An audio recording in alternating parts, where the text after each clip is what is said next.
Hi guys, thanks for joining me for the article called Just Say No, Negative Self-Talk. Have you ever thought, I'm not good enough? I don't even deserve it. I'll never be able to finish that, so why bother? Or, I always end up feeling like this. Do any of these sound familiar to you? Don't worry, we all do it at some point in our life. But studies have shown that negative people and thinking normally leads to being more depressed and unsatisfied with life. On the other hand, when you experience and turn your attention to positive thinking, a funny thing happens. We actually flood our brains with the feel-good chemical endorphins. This helps you be more alert, relaxed, and grounded within yourself. And we talked about grounding in a previous podcast. You can go to the link on this article to hear it. Even physical pain can be greatly reduced by just looking on the bright side of things, as well as an increased ability to feel pleasure, be more confident, and motivated toward whatever goals you presently had. For many, simply thinking positive is a lot easier said than done, and we're looking at you, chronic realist. Sometimes negative self-talk and thinking is just a byproduct of our experiences and even who we surround ourselves with. It can even just be a habit of what we say to ourselves, which is why it's important to regularly catch yourself in the act of negative and inaccurate self-talk and thinking. But we have amazing news. You are in total control of all of your thoughts. All of them originate from you and from your energy. In short, all hope isn't lost. You can still learn to consciously choose to toss the naysaying and start yay-saying. This will be a surefire way to create a more fulfilling and productive and happier life. So let's just discuss 3 common negative self-talk pitfalls that many of us have fallen into at some point, even on a daily basis. Number 1, fortune telling. This is easily identified as a mental habit of predicting what will happen with no or little actual evidence. An example of this is if you were to meet a stranger on the train and trade phone numbers with them and then tell yourself later, they're probably not even going to call me. Or after you've given a presentation at work, thinking everyone hated it and I'm not getting promoted.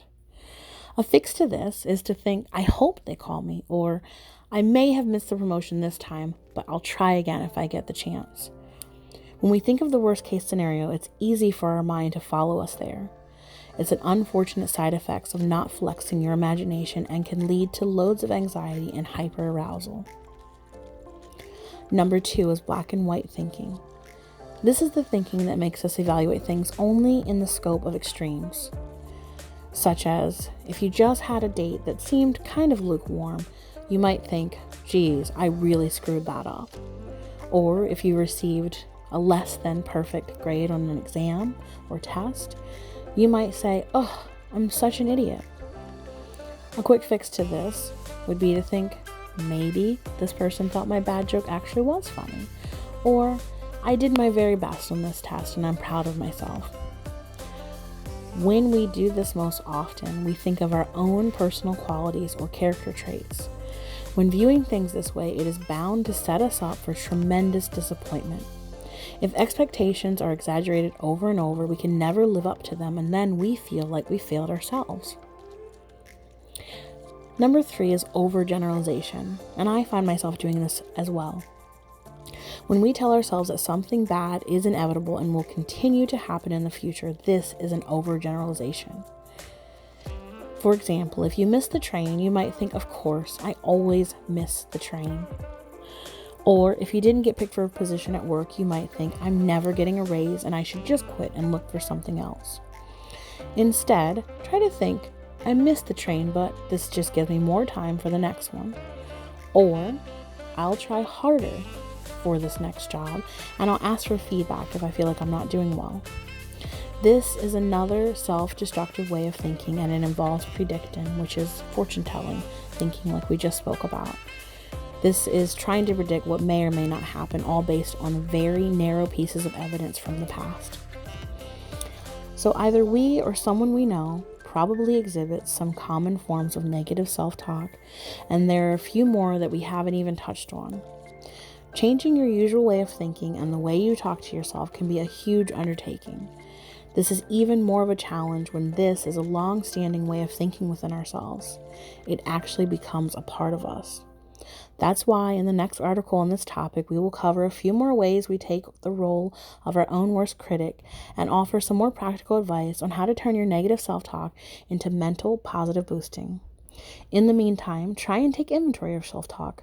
Pay attention to what type of conversations you have with yourself. Are these conversations positive and affirming, or are they not? Practice catching yourself when they are negative and try some of our quick fixes listed above. Thanks for listening.